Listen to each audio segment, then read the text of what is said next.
The success shame cycle. Why winning feels more dangerous than quitting, the identity fix. Every time things start going well, your chest tightens, you stall, and then the shame hits.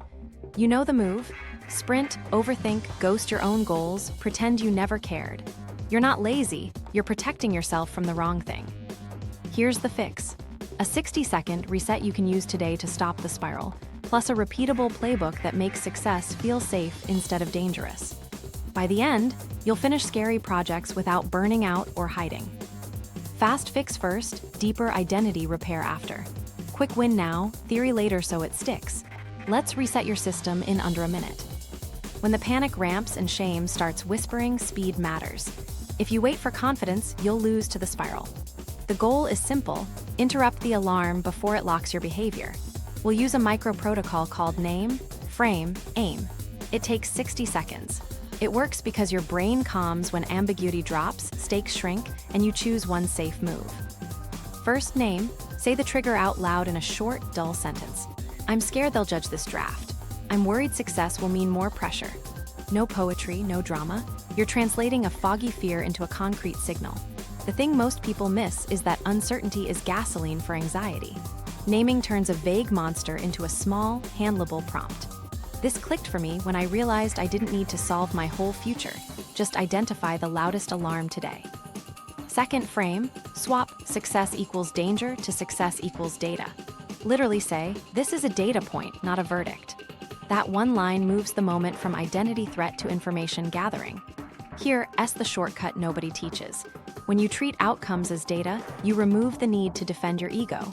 You can learn without bracing. The reason this works is your threat system relaxes when there's no social death on the line. Third, aim. Set a tiny, safe next action you can do within 60 seconds. Not the whole task, not the perfect deliverable. One proof. Hit send on the draft, not the final email. Upload a private version, not the public launch. Write 3 bullet points, not the full report. If you remember nothing else, remember this. Small actions are safer to your nervous system, and safety unlocks momentum. Let me show you exactly how. Say you've been sitting on a proposal. You feel the surge, then the spike. What if they expect too much? Name. I'm afraid this proposal raises expectations. Frame. This proposal is data. If it lands, great. If not, I learn. Aim. Send the draft to one colleague for quick feedback. That's it. You close the loop with a tiny proof and exit the spiral. Common mistakes: adding complexity, waiting for confidence, and inflating tiny into 10 steps. Don't write a plan for your plan or bargain for 5 more minutes. Confidence follows action. Act first, calm follows. Do this with me right now. Pick the project you're dodging. Name it out loud. Frame it, data, not a verdict. Aim, choose one 2-minute action, move the file, title the draft, send a DM for a time check. Then, do it while I'm talking. Seriously, one tiny proof. Quick reframe if you slip. I didn't fail, my safety system fired. I just taught it a new move. That line prevents the shame rebound. Now that you can stop the spiral on command, let's make the bigger fix. We'll map the cycle, install safety, and rebuild identity so success feels normal, not dangerous. What we'll cover and why it works. Hear us how we'll do this in 3 parts: identification, intervention, integration. Think of it as diagnose, treat, then automate. Part 1 is identification. You'll learn to spot the success-shame cycle in real time with a simple 4-beat loop: spark, surge, spike, sabotage. We'll also find your personal threat profile using the 3 V's: visibility, volatility, and velocity. The thing most people miss is they treat all fear like incompetence. Often, it's one V screaming louder than the rest. Once you label the beat and the loud V, you interrupt earlier and more precisely. Part 2 is intervention. We'll install low-friction behavior shifts that stick because they increase felt safety first. You'll use the 3 safety switches: scope safety, support safety, story safety to neutralize the loud threat. Then the Anti-Binge Protocol, pace, proof, pause to kill the binge, crash cycle that fuels shame. And we'll add expectation armor, buffer, boundaries, briefs, so external pressure doesn't trigger your spike. Once you nail that, everything else clicks because you've removed the conditions that make your brain slam the brakes. Part 3 is integration. We'll rebuild identity so evidence and self-concept line up. You'll use the bridge log to close the identity gap, then language rules, pilot, practice, process, partnership, to lower perceived stakes.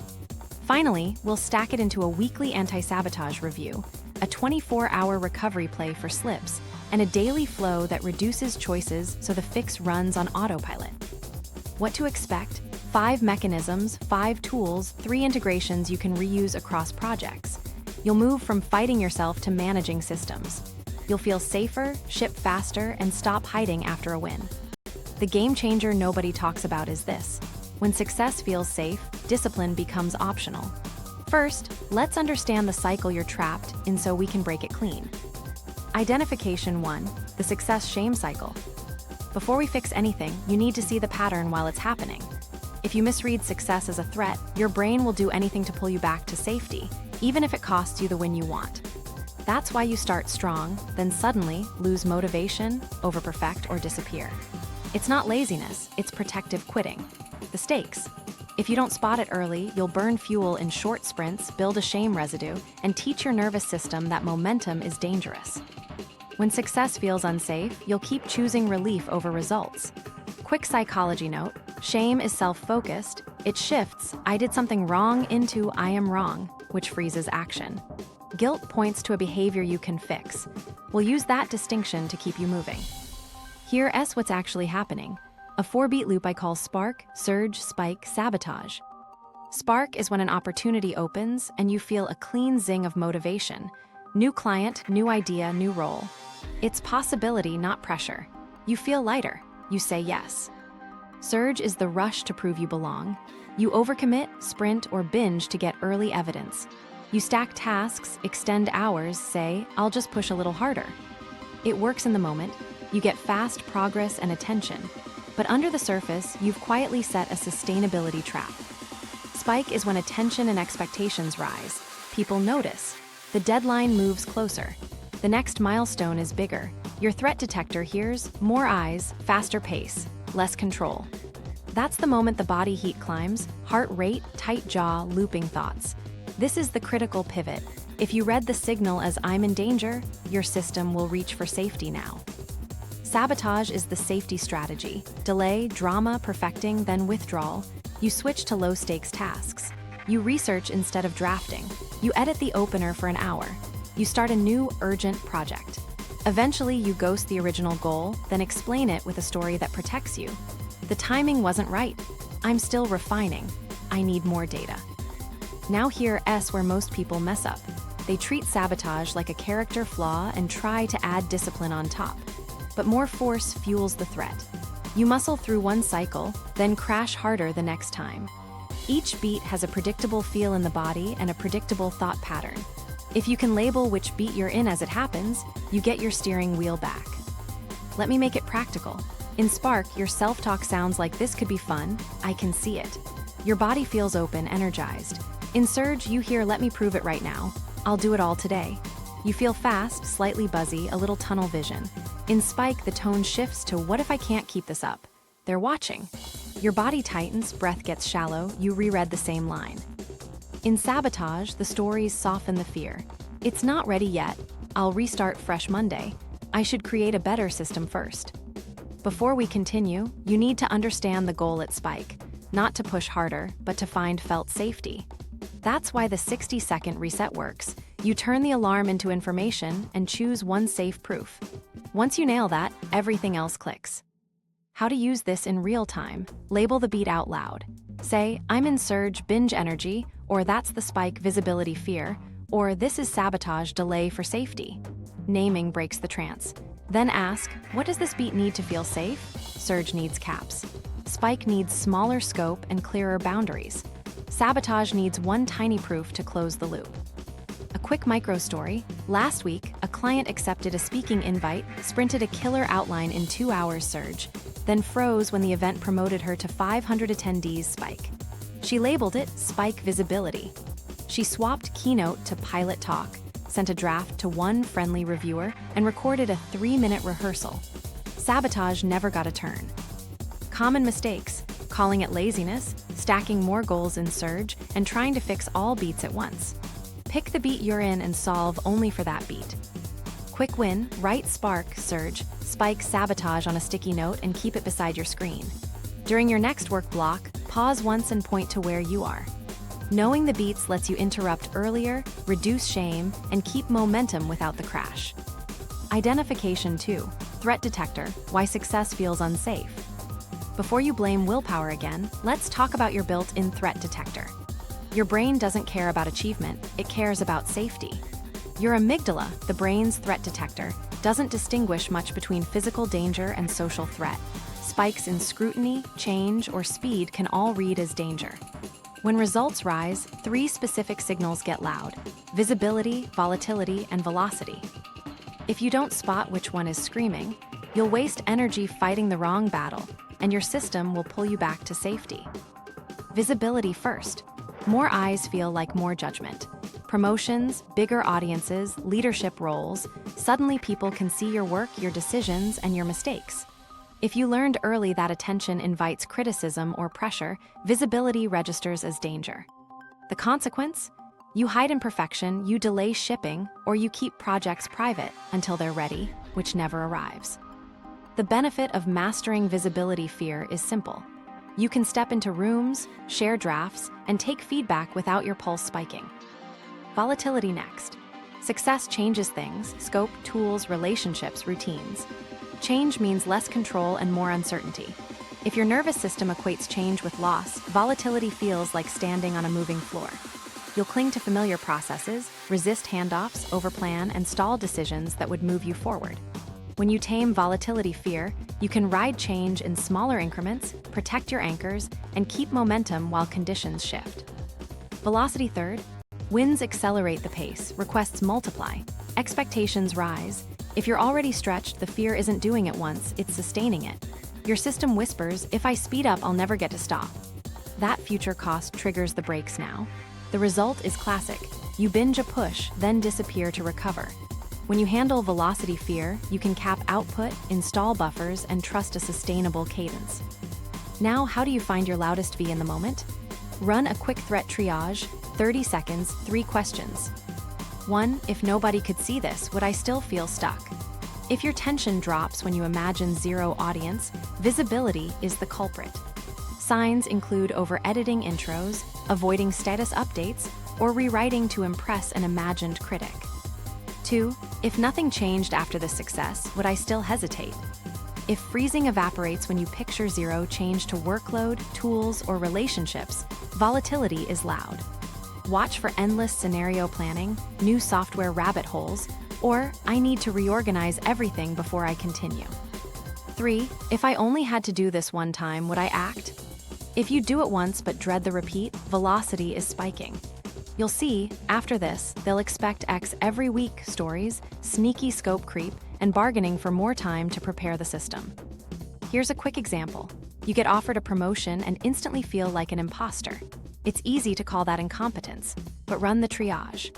If the knot loosens when you imagine doing the same work in private, that's visibility. If it loosens when you imagine the role changing nothing else, same hours, same tools, that's volatility. If it loosens when you imagine it being a one-off project, that's velocity. Same feeling, 3 different drivers. Pick the wrong one and your fix won't stick. Don't try to fix all 3 at once. That adds complexity, which reads as more threat. You don't need a full makeover, just the right lever for today.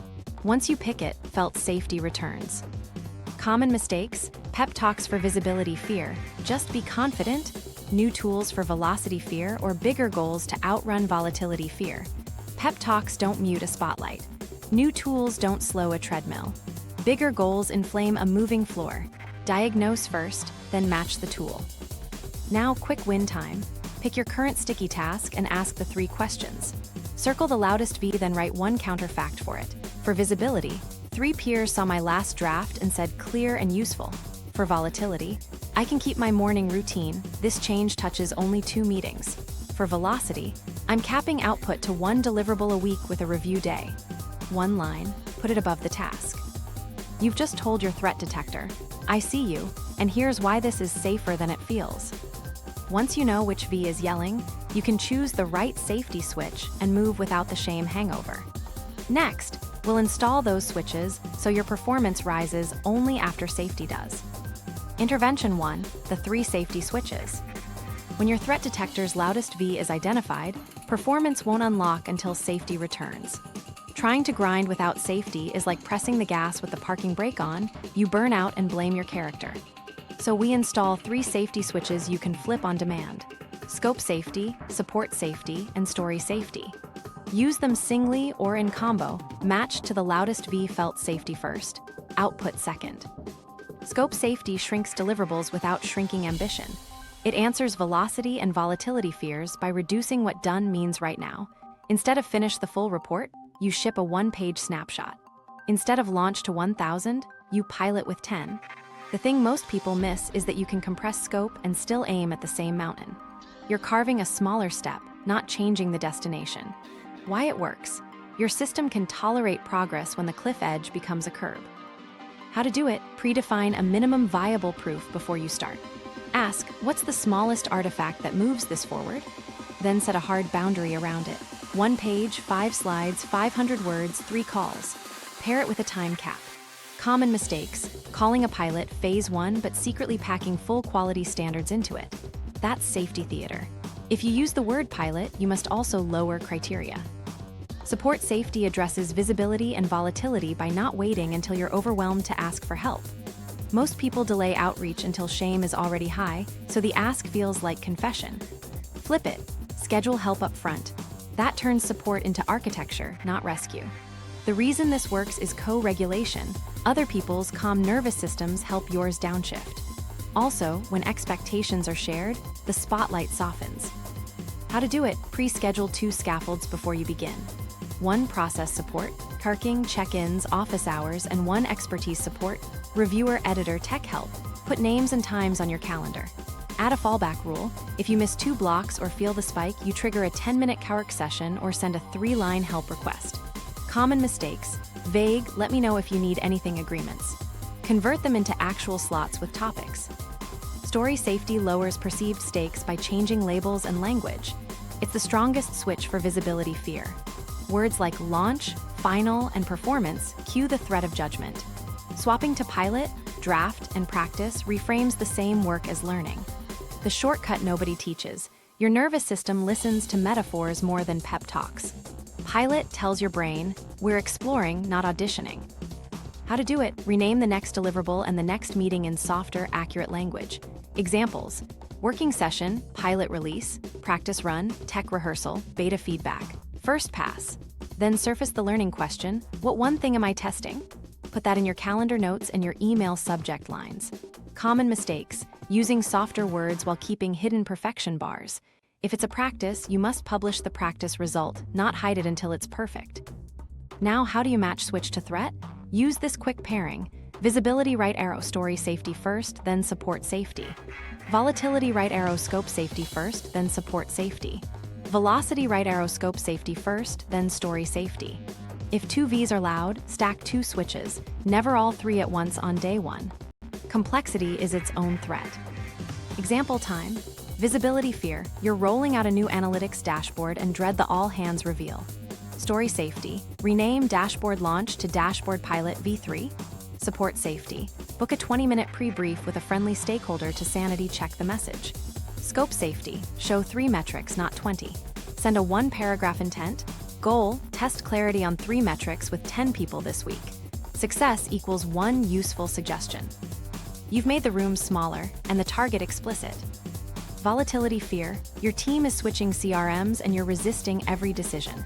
Scope safety, migrate 1 pipeline, not all pipelines. Support safety, pair with 1 power user for a 30-minute co-build.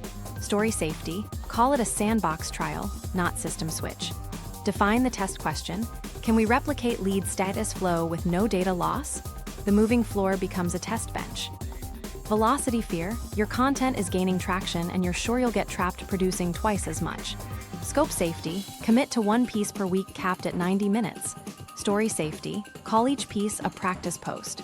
Support safety, pre-book a 15-minute edit buddy slot Fridays. Add a boundary line to your brief. Series cadence fixed. Excess ideas go to the parking lot. Your body stops bargaining for escape. Common mistakes: cosmetic renames without constraints, asking the entire internet for feedback, and elaborate safety setups you never use. Keep it concrete. Artifact size, time cap, named helper, explicit intent. Quick win, take one current goal and rewrite it as a pilot with clear scope. One sentence, pilot, artifact for 10 users by date, success equals one measurable signal. Then add one support slot on your calendar. When safety returns, momentum finally sticks. Intervention 2, the Anti-Binge Protocol. Binge crash is the hidden engine of the success shame cycle. You sprint, feel proud for a minute, then the crash breeds shame, and the next time you sense momentum, you hit the brakes early to avoid another collapse. We kill that loop with a simple system: pace, proof, pause. It's not glamorous, it's the guardrail that keeps you from driving off the cliff. Pace sets limits before you start so your nervous system trusts the plan. Think of it like installing a governor on your work engine. You cap time and output up front, then honor the cap no matter how good it feels in the moment. That's the hard part, stopping while you still want more. The thing most people miss is that ending on a win trains your brain that work blocks are safe and repeatable. Ending in exhaustion trains it that work equals threat. Here's the what. Choose a session length and a tiny output target you can hit even on a low-energy day. 25 to 30 minutes is perfect for most deep tasks. For output, pick one small artifact. 500 words, one slide, one bug fix, one outreach. Put both in your calendar title: 9/30/10/00 proposal, 500 words. Then set a hard stop alarm and place the timer where you can see it. How to run it? You start the timer, do only the scope task, and refuse to expand the goal mid-block. If you finish early, you don't add scope, you use the extra minutes to polish the artifact or breathe. When the timer hits 0, you stop on purpose. No, just 5 more minutes.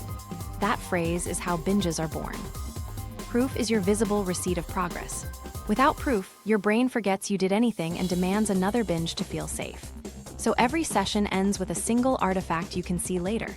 A screenshot of the draft word count, a saved file named with the date, a checkbox on a public board, a sent email to yourself with the session summary.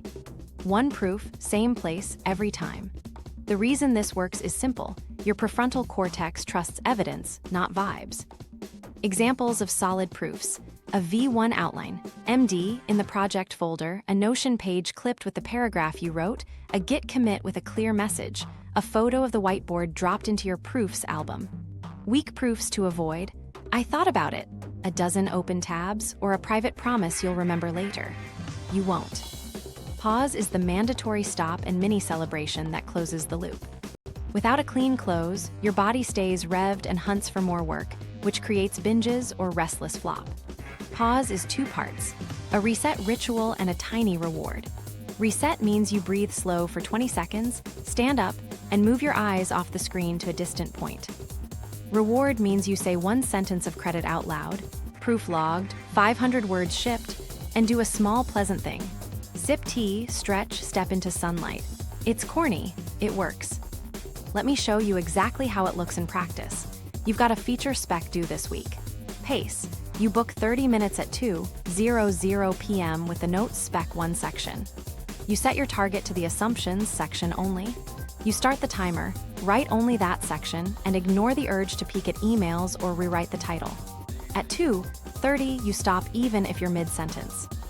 Proof, you save the file as spec assumptions V1 2026-0104. Take a screenshot of the section and drop it into your proofs folder. Pause, you log, section done. 1 risk surfaced, breathe for 20 seconds, then walk to refill water. That's a closed loop. Now here's where most people mess up. They hit flow, feel great, and blow past the cap.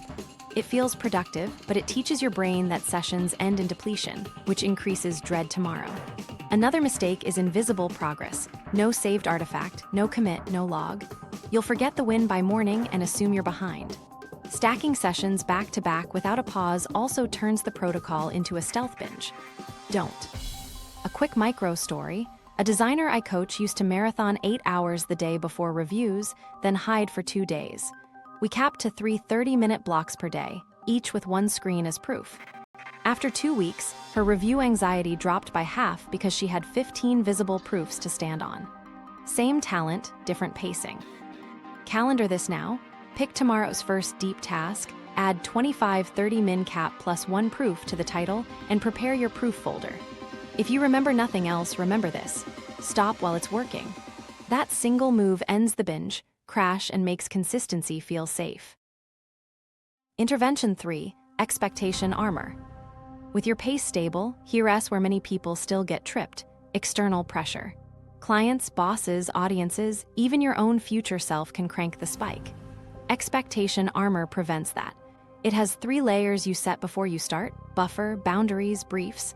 Think of it like wearing pads before the game. You'll still play hard, but hits won't knock you out. Buffer is simple: add margin between promise and publish. Not to procrastinate, so you have room for quality and real life. Without buffer, small bumps become crises that trigger binge crash. The move is to schedule 2 dates, an internal finish and a public window. Internal finish happens earlier than anyone knows. Public window is a range, not a single minute. Deliver between Tuesday and Thursday beats, Tuesday 9 a.m., because it kills microscopic perfection battles.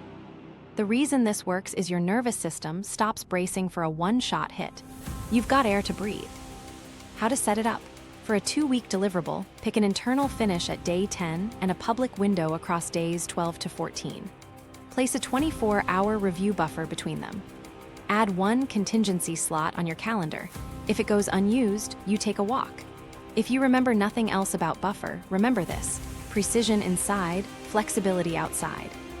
Boundaries define good enough before you begin. If you start without them, your standards will float to match your fear.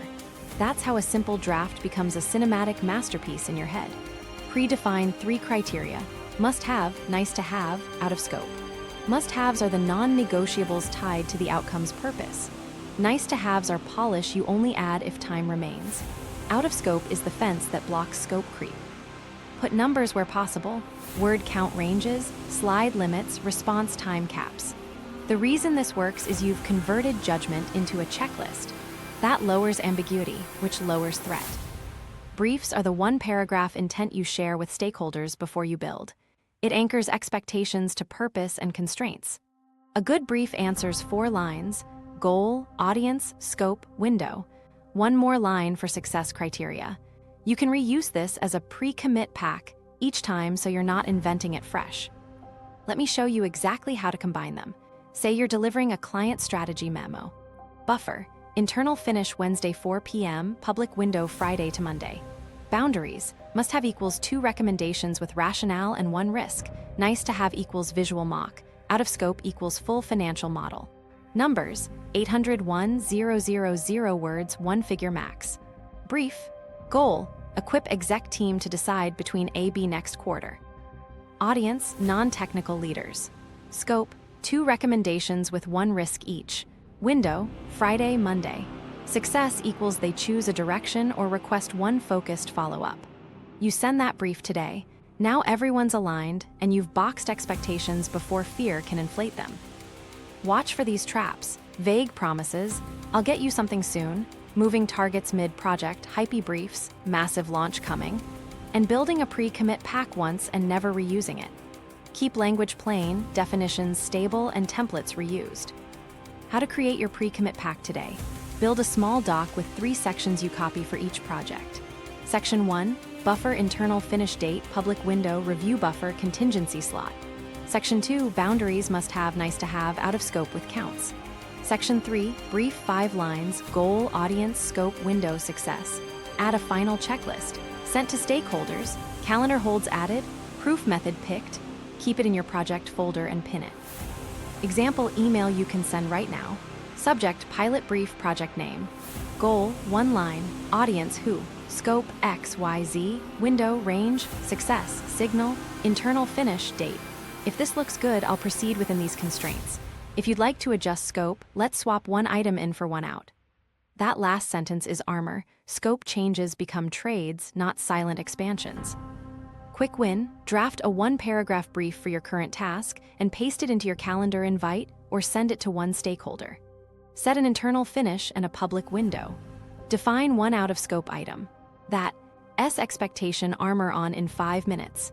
Now that the outside pressure is contained, we can upgrade your self-talk so success starts to feel normal instead of dangerous. Identity 1.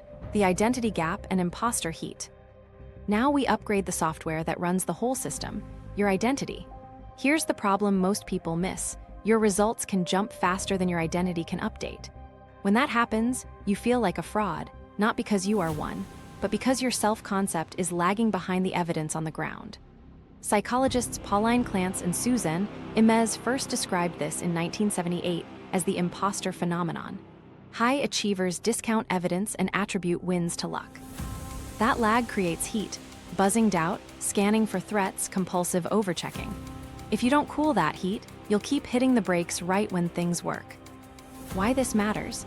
If success outpaces identity, your brain flags the mismatch as unsafe. You'll protect the old self by sabotaging the new results. Master this, and wins stop feeling like cliffs. You'll act like the person your evidence already proves you're becoming. Let's define the pieces. You've got 3 players: current self, evidence, and expected self. Current self is the story you carry about who you are today, your skills, limits, and what people like me do. It's comfy. It's also outdated faster than you think. Evidence is the trail of concrete proofs you've created. Shipped drafts, solved problems, feedback you can point to. It's not opinions, it's artifacts. Expected self is the mental image of who you think you need to be to deserve the current level: polished, unflappable, endlessly consistent. It's usually a caricature of perfection with no rough edges. The identity gap appears when evidence spikes: new role, viral post, big client, while current self stays stuck at last month's settings. Expected self then balloons into an impossible template. That's the imposter heat. Your mind loops. I'm not that person, so it searches for a way back to familiar ground. Cue perfectionism, delay, or quiet withdrawal. Here's the fix. Build a bridge from current self to evidence, one plank at a time, then nudge expected self down to human scale. We'll do that with a simple daily practice called the bridge log. What it does, it forces your identity to ingest small, truthful proofs before your fear can spin them. Most people wait to feel legit before updating language. Flip it. Feelings are slow, language and evidence can lead. Neuroscience note: your prefrontal cortex updates self-models with receipts, concrete artifacts, faster than with vibes. How it works: once a day, 2 minutes, 3 lines. Line 1, list 3 concrete proofs from the last 24 hours. Make them tiny and specific. Sent V1 to Sam. Answered the tough question without spiraling. Held the 30-minute cap. If there's no artifact, it doesn't count. No vibes. Line 2, write 1 sentence that updates your working identity by 1 degree. Not, I am the world's best strategist. Too big. Try, I'm becoming a person who ships weekly. Or, I'm a manager who asks for feedback early. Language that's future-leaning but grounded in proof. Line 3, note 1 behavior you'll repeat tomorrow to reinforce it. Schedule Friday proof session. Open with the brief. Ask for a 10-minute review. A quick example: today's proofs: drafted intro paragraph, booked office hours, renamed demo to pilot. Identity line: I'm becoming a person who treats outcomes as data. Repeat: log 1 proof after my 2 p.m. block. That's a bridge plank. Stack 7 of those and the heat drops. Why this works? Your prefrontal cortex needs receipts to update models. When you hand it receipts daily, expected self shrinks into something doable and current self stretches to meet evidence. The gap cools. Now here's where most people mess up. They write vague wins, worked hard, felt focused. That doesn't stick, or they wait to write until they're proud. Pride is optional, proof is not. Others try to leap straight to a new identity label with no receipts. That triggers more heat because your brain can't find the bridge. Another common error: using the bridge log to judge. This is not a performance review. If you missed, log a micro proof like named the stall or set a 10-minute recovery. The point is to keep evidence flowing, not to write a highlight reel. A micro story: a founder I coach closed her biggest client and instantly felt smaller in her own company. We ran the bridge log for 10 days. Her identity lines stayed boring on purpose. I'm a CEO who sets clear windows. I'm becoming someone who asks for a pre-brief. I'm a leader who caps sprints. The imposter heat faded because she kept proving those lines true in small ways. If you remember nothing else, remember this: Identity follows evidence you can see and language you repeat. No proof, no update.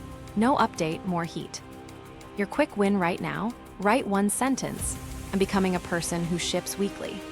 Then log one concrete proof from today and pick the smallest repeat you'll do tomorrow. That's your first plank. Stack it daily, and the person you think you need to be stops being a stranger. Identity 2. Language rules that cool the threat. Language sets the stakes your nervous system feels. If your words scream audition, your body will brace. If your words signal learning, your body will move. So we'll install 4 simple swaps you can use everywhere: pilot, practice, process, partnership. They sound small, but they shift perceived threat, which changes behavior. Now you might be thinking, isn't this just semantics? Actually, it's leverage. Framing effects show your brain responds to context cues faster than pep talks, and your amygdala reacts to metaphors like launch versus pilot as different levels of risk. Pilot first, swap launch for pilot. Swap final for first pass. Why this matters: launch implies permanence and public judgment. Pilot implies exploration and revision. Your nervous system doesn't need a pep talk, it needs a smaller promise. Pilot tells your brain, we're testing, not proving. What that looks like in practice: pilot release to 10 users, first pass draft, beta walkthrough. How to apply: rename the artifact, rename the meeting, and write one learning question. What am I testing? Keep it visible. Watch out for the trap of saying pilot while holding launch standards. If it's a pilot, lower criteria and share results even if they're messy. Practice next. Swap performance for practice. Swap presentation for working session. Why? Performance cues a one-shot event where mistakes equal failure. Practice cues repetition where mistakes equal progress. The reason this works is you grant yourself reps. You can return tomorrow without shame. Use lines like, I'm doing a practice run, this is a working draft, we'll iterate live. How to apply: label the calendar block practice, open the meeting with practice goals, and ask for practice feedback. Common mistake: turning practice into performance by inviting the entire audience or bringing polished expectations. Keep the room small and the goals modest. Process third. Swap perfect outcome for repeatable steps. Why? Outcome is binary, it pushes you toward all or nothing standards. Process breaks success into controllable actions. The shortcut nobody teaches. Process metrics calm your system because they're within your control. So define success as follow the steps rather than hit the impossible mark. Say, my process today: brief, 25-minute block, 1 proof, pause, or 3-step review, outline, rough, refine. How to apply: write your steps at the top of your doc before you start. Check them off as you go, log them in your proof. Common mistake: tracking 10 processes at once. Pick the 1 or 2 steps that most reduce chaos, usually brief, right arrow, cap, right arrow proof. Partnership last. Swap judgment for feedback. Swap critique for collaboration. Why? Judgment threatens status, feedback supports learning. The reason this cools threat is co-ownership. When others are partners, you aren't on trial. Use lines like, can you partner with me to improve X? Looking for one suggestion to sharpen Y? I'm testing Z, what's clear, what's muddy? How to apply: pre-frame your request with scope and a single question. Send the artifact with a note, pilot. Goal: clarity on the setup. One question: does the why land? Common mistake: asking for thoughts, which invites unbounded critique. Bound the request and the number of changes, 1 change per cycle. Let me show you exactly how this looks combined. You're prepping a team update. Old language: final deck for all hands. New language: pilot update, practice deck for working session.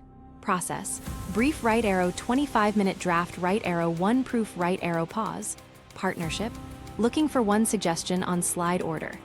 You've shifted the frame so your nervous system expects learning, not trial. A quick micro story: a PM I coach dreaded stakeholder reviews. We changed design review to design practice, invited 2 partners instead of 8, opened with pilot goals, decide between A, B, 1 suggestion each. Her heart rate steadied.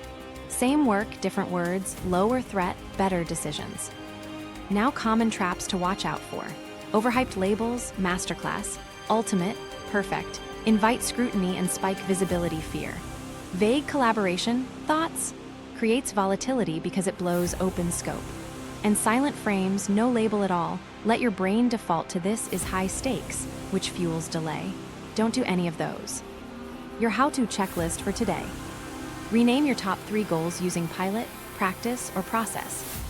Write a one-line learning question for each. Pre-frame your next ask with partnership. 1 scope, 1 question, 1 change. Put the words in your calendar titles and email subjects so the frame sticks. If you remember nothing else, remember this: names set nerves. Use language that makes success feel like a series of safe, repeatable steps, not a one-time verdict. Quick win: change one meeting title to working session, send the agenda with 1 learning question, and watch how your body relaxes when the room shifts from audition to practice. Integration 1, the weekly anti-sabotage review. You've got tools, now we lock them in with 1 short ritual so consistency beats drama. This is the weekly anti-sabotage review. 15 minutes once a week. 4 prompts: beat, threat, switch next. Do it on Sunday or the calmest slot you can protect. Systems prevent spirals. This one keeps the fixes alive without turning your week into a pep talk marathon. Why this matters? Your week leaves residue, wins, misses, and 1,000 micro decisions. If you don't compress that data into a simple plan, your nervous system carries fuzz into Monday. Fuzz becomes friction. Friction becomes stalls. This review clears the windshield and reloads safety before the pace ramps. Here's the flow. Set a 15-minute timer. Open a single template. No journaling essays. No therapy session. Just evidence, decisions, and the next proof.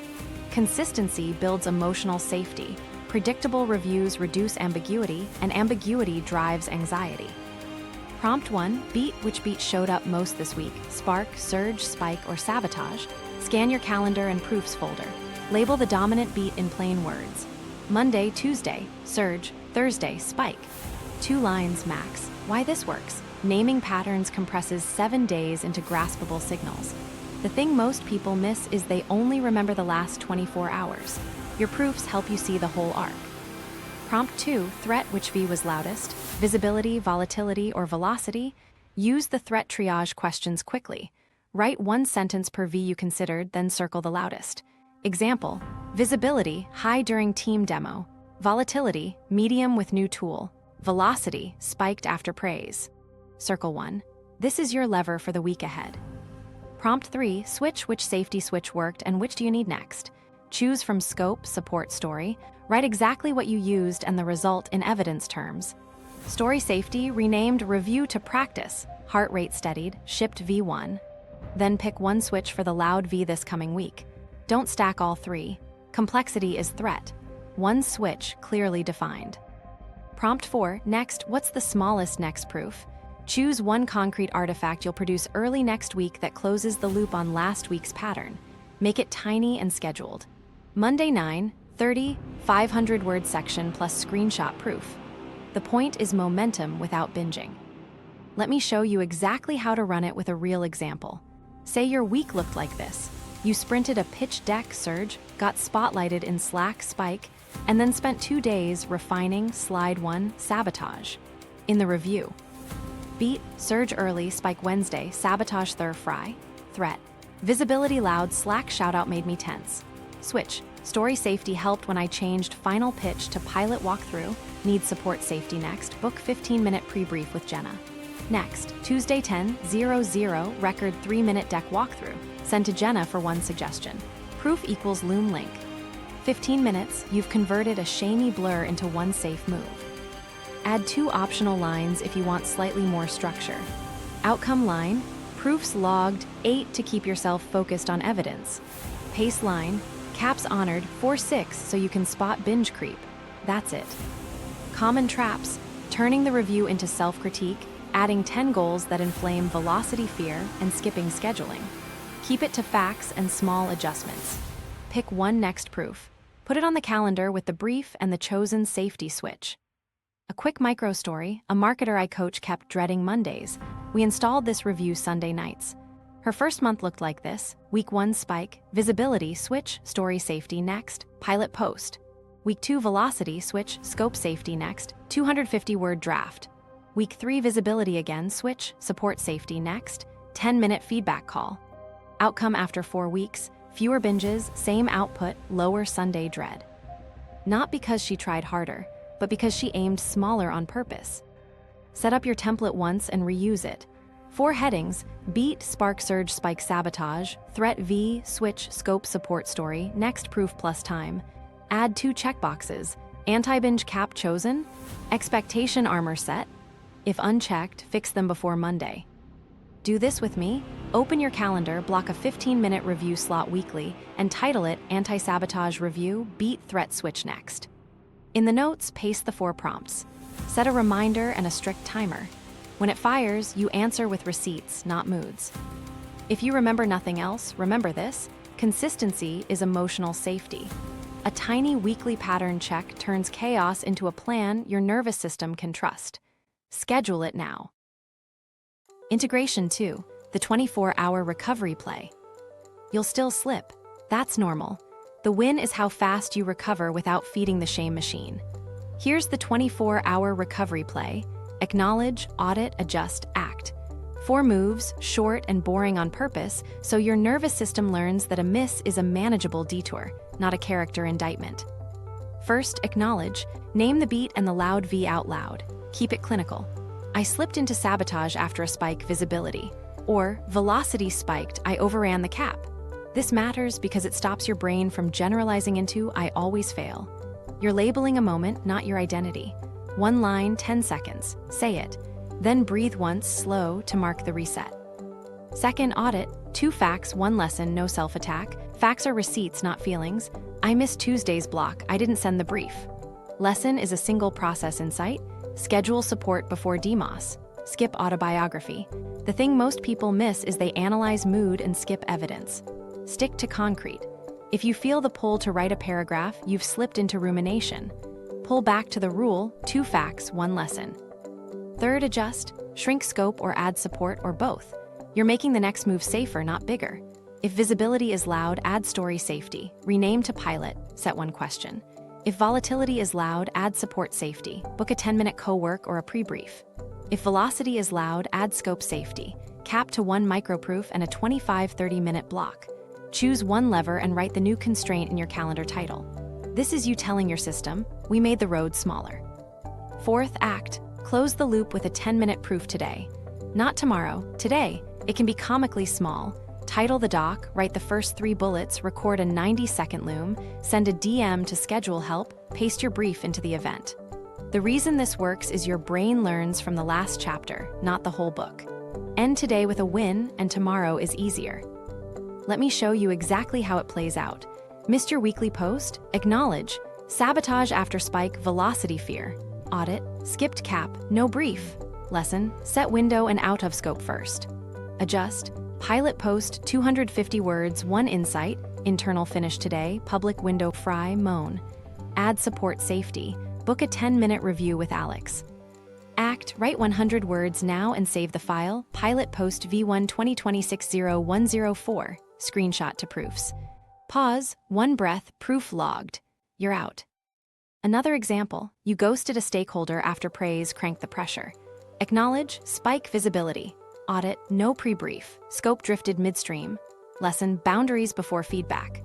Adjust. Rename the meeting to working session. Limit to 2 questions. Cap changes to 1 per cycle. Act. Send a 3-line email now. Pilot review tomorrow goal. Decide A/B window, 15 minutes. Looking for 1 suggestion on clarity. Proof. Sent email screenshot. Spiral cut. Common pitfalls. Marathon makeup. Sessions that train your body to expect pain after a miss. Turning the audit into a worth narrative instead of receipts, and waiting for a fresh week. Use the 24-hour window. Delay turns a pebble into a boulder. Use this template to move fast. Acknowledge, beat plus V. Audit, fact, lesson.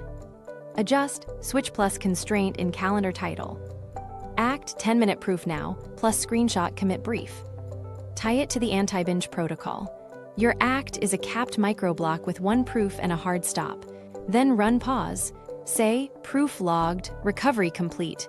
That language signals closure. If you're stalled right now, do this with me. Acknowledge, name the beat and V out loud. Audit, write 2 facts and 1 lesson. Adjust, pick scope, support, or story and set 1 constraint. Act. Start a 10-minute timer and create the smallest visible artifact. File name, first bullets, Loom link, calendar, invite sent. When the timer rings, stop, log the proof, breathe, and move on. Quick win, pick your current stall and schedule a 10-minute proof in the next hour with the note, recovery play, proof only. You're not behind, your safety system fired. You just taught it a faster return. Social safety, handling visibility without hiding. Let's talk people pressure, because visibility can light up your threat detector faster than any deadline. The goal here isn't to go silent or to hype yourself into a panic. It's to create social safety, ways to be seen without turning every share into a performance. The move is simple: announce constraints, not outcomes. Here's why this matters. When you promise outcomes, you invite judgment. When you announce constraints, you set expectations.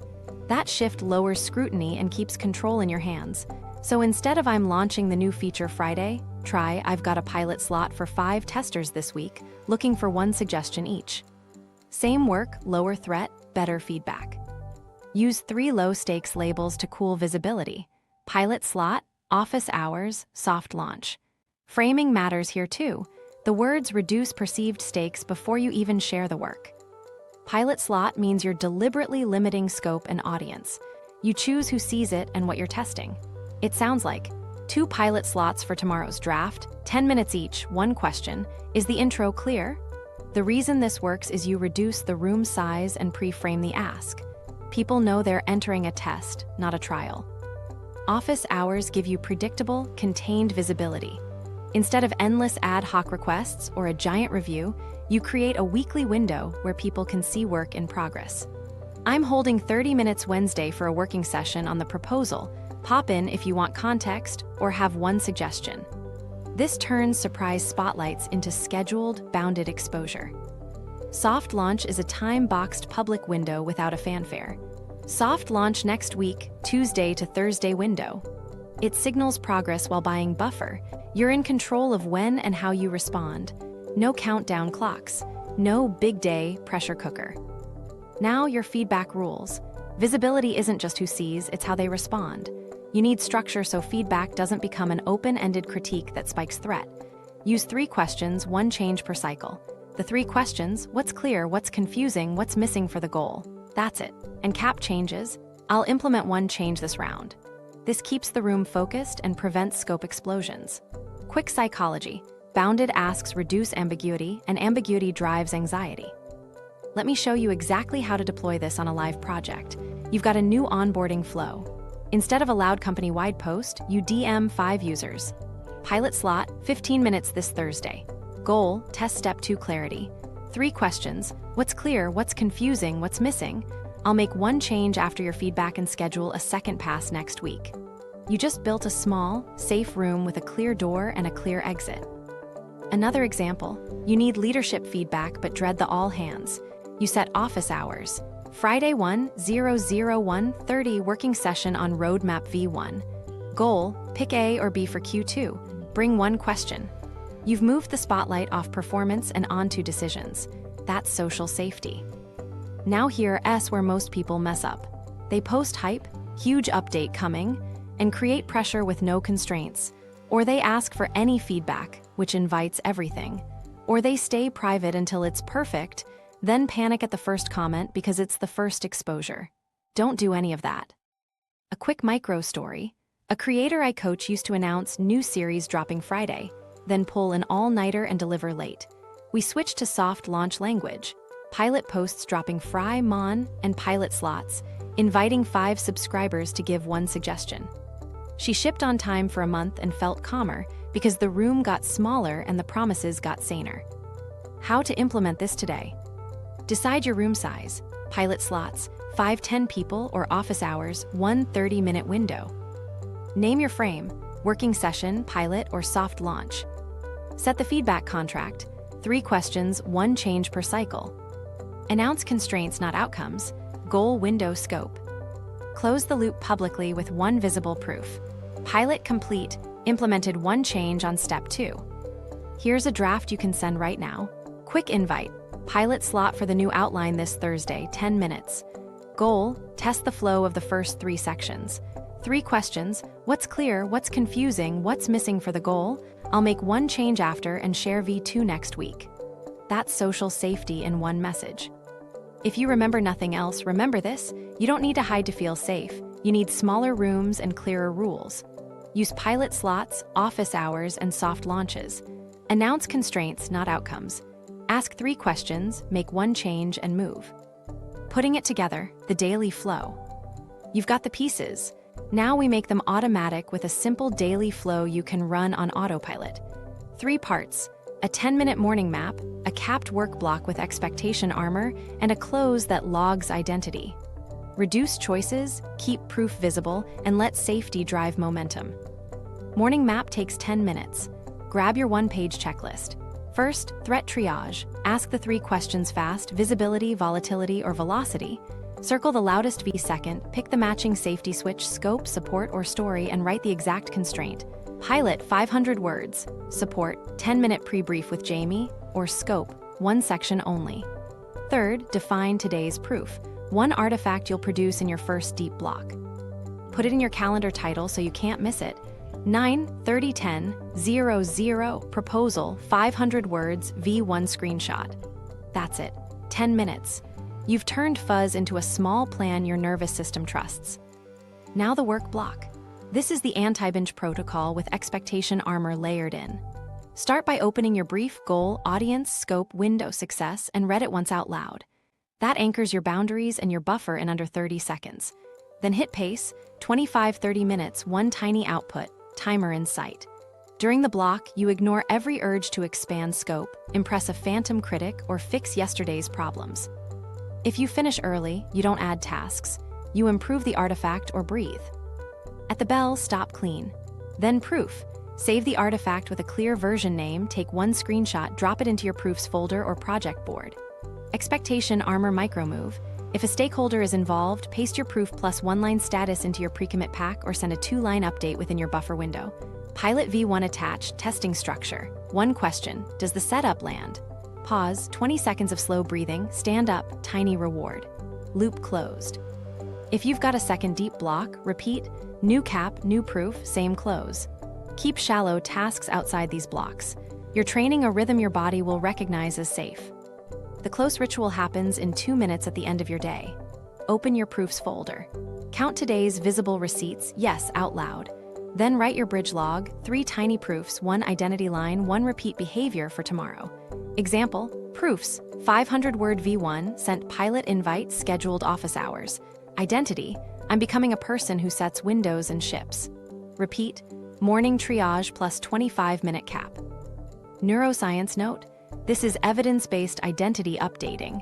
Your prefrontal cortex needs receipts to revise your self-story. Last step, set tomorrow's first block title now. That removes morning friction and lowers the chance of waking up in spike. Let me show you a full day in sequence. 8:50 a.m. morning map, velocities loud, choose scope safety, target equals outline intro only, proof equals screenshot. 9:30 work block, read brief, start timer, write 500 words, stop, save, intro V1 2026-0104, screenshot to proofs, breathe. 1:00 p.m. quick expectation armor email. Pilot update Friday, Monday. Success equals pick AB 3:00 p.m. second work block. Support safety 10-minute cowork with Priya cap to 1 slide. Close at 5:00 p.m. Bridge log set tomorrow's block. 10:00 section 2, 500 words, V1 screenshot. Common mistakes to avoid. Customizing the checklist to death, which becomes a new procrastination project. Keep it 1 page. Skipping the close ritual just this once, which slowly erases your identity bridge. Mixing deep and shallow tasks inside the capped block, answering Slack for a minute breaks safety. And starting blocks without the brief open, which invites scope creep. Don't do any of those. Your quick win, write today's 1 proof on a sticky note and stick it on your screen. Then block a 25-30 minute session, add the cap and proof to the title, and prep your proof folder. By tonight, log 3 proofs, even if one is named the spike and set a pilot. Once you run this flow for a week, you'll notice something subtle. You won't be negotiating with yourself as much. The beats get quieter, the V gets obvious faster, and your body stops bracing. That's the goal, not heroics, repeatable wins. If you remember one thing, remember this. Your brain flags visibility, volatility, or velocity as danger. Install safety, pace, and low-stakes language so winning feels safe and repeatable. This framework draws on research from Clance and Imes, 1978, on the imposter phenomenon, the amygdala's role in social threat detection, and framing effects that shift perceived risk. Shame is self-focused. Move to receipts and process, and it loses grip. Try the 60-second reset today, then run the daily flow for 1 week and track visible proofs. Subscribe for the Advanced Identity series and watch the next video on shame-proof goal setting to stack these tools without burnout. End there, go practice.